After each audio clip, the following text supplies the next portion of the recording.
Hi, welcome sa Parang. Papunta kami ng nanay ngayon sa Kubo.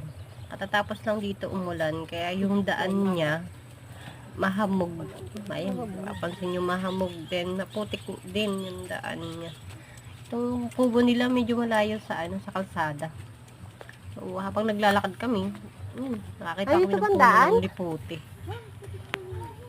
Hindi na pinapansin, daming bunga.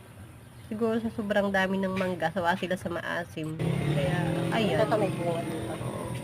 Wala silang alam dyan. Samantala kapag walang mangga, said dyan. Oo. Dyan. So, saka isa pa, Ito pa undang. nagluto daw yung boyfriend ko ng alamang. Ako.